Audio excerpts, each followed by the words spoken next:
ابو ہریرہ رضی اللہ عنہ نے بیان کیا کہ فاقے کی وجہ سے میں سخت مشقت میں مبتلا تھا۔ پھر میری ملاقات عمر بن خطاب رضی اللہ عنہ سے ہوئی اور ان سے میں نے قرآن مجید کی ایک آیت پڑھنے کے لیے کہا۔ انہوں نے مجھے وہ آیت پڑھ کر سنائی اور پھر اپنے گھر میں داخل ہو گئے۔ اس کے بعد میں بہت دور تک چلتا رہا۔ آخر مشقت اور بھوک کی وجہ سے میں منہ کے بل گر پڑا۔ اچانک میں نے دیکھا کہ رسول اللہ صلی اللہ علیہ وسلم میرے سر کے پاس کھڑے ہیں۔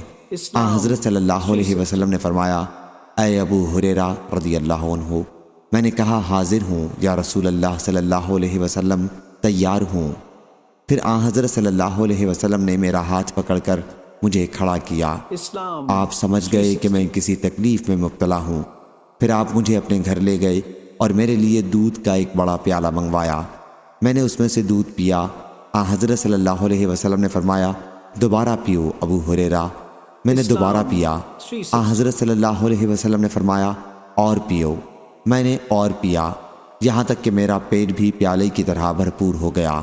ابو ہریرہ رضی اللہ عنہ نے بیان کیا کہ پھر میں عمر رضی اللہ عنہ سے ملا اور ان سے اپنا سارا واقعہ بیان کیا اور کہا کہ اے عمر رضی اللہ عنہ، اللہ تعالیٰ نے اسے اس ذات کے ذریعے پورا کرا دیا جو آپ سے زیادہ مستحق تھی۔ اللہ کی قسم، میں نے تم سے آیت پوچھی تھی، حالانکہ میں اسے تم سے بھی زیادہ بہتر طریقے پر پڑھ سکتا تھا۔ عمر رضی اللہ عنہ نے کہا، اللہ کی قسم، اگر میں نے تم کو اپنے گھر میں داخل کر لیا ہوتا اور تم کو کھانا کھلا دیتا تو لال لال عمدہ اونٹ ملنے سے بھی زیادہ مجھ کو خوشی ہوتی۔ صحیح بخاری، حدیث نمبر 5375۔